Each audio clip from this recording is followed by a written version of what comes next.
অবশেষে চূড়ান্তভাবে বিচ্ছিন্ন হয়ে গেছে বাংলাদেশ জামাতে ইসলামী এবং ইসলামী আন্দোলন বাংলাদেশ। এর পরপরই দুই দলের অ্যাক্টিভিস্টরা একে অপরের বিরুদ্ধে তীব্র দ্বন্দ্বে লিপ্ত হয়েছে, যারই প্রেক্ষিতে সামনে আসছে জোট ভাঙার বিভিন্ন কারণ। জানা গিয়েছে 11 দলীয় জোট থেকে চরমোনাই বেরিয়ে যাওয়ার অন্যতম গুরুত্বপূর্ণ কারণ ছিল ঢাকা 11 আসন। এই আসনে ইসলামী আন্দোলনের প্রার্থী ছিলেন দলের যুগ্ম মহাসচিব শেখ ফজলে বারী মাসুদ। অত্যন্ত গুরুত্বপূর্ণ এই নেতা ইসলামী আন্দোলন বাংলাদেশের ঢাকা মহানগর উত্তরের সভাপতির দায়িত্ব পালন করছেন। 11 দলীয় জোট যখন 8 দলীয় জোট ছিল, তখন সিদ্ধান্ত হয় ঢাকা 11 আসনে নির্বাচন করবেন শেখ ফজলে বারী মাসুদ। এই আসনে ফজলে বারী মাসুদের বেশ ভালো একটা ভোট ব্যাংক আছে। তবে এই জোটে এনসিপি যুক্ত হবার সাথে সাথেই দলের আহ্বায়ক নাহিদ ইসলামকে ঢাকা 11 আসন দিয়ে দেয় জামাতে ইসলামী।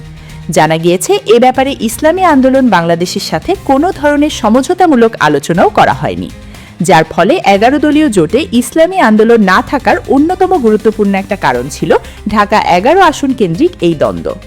এখন জোট থেকে আলাদা হয়ে যাওয়ার ফলে ঢাকা 11কে খুবই গুরুত্ব দিচ্ছে ইসলামী আন্দোলন বাংলাদেশ। এই আসনে জামাত জোটের প্রার্থী নাহিদ ইসলামকে এক প্রকার চ্যালেঞ্জই দিচ্ছেন শেখ ফজলে বারী মাসুদ। গুরুত্বপূর্ণ এই আসনে নাহিদ ইসলাম যদি জিততে না পারেন, তবে খুবই বিপাকে পড়বে জামাত জোট, কারণ গণ অভ্যুত্থানের সবচেয়ে গুরুত্বপূর্ণ নায়ক নাহিদ ইসলামকে সংসদে নেওয়াটা অত্যন্ত জরুরি। এই আসনে যদি ইসলামী আন্দোলন বাংলাদেশের সাথে জামাতের সমঝোতা হতো, তাহলে নাহিদ ইসলাম অনেক বড় সুবিধা পেতেন।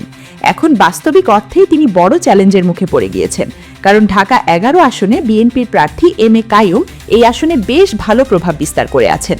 তারও নিজস্ব বড় ভোট ব্যাংক রয়েছে, যার ফলে জামাত ও চরমোনাইয়ের এই দ্বন্দ্বে শেষ পর্যন্ত এই আসনে হেরে যেতে পারেন নাহিদ ইসলাম এবং জয়ী হয়ে যেতে পারেন বিএনপির এম এ কাইয়ুম।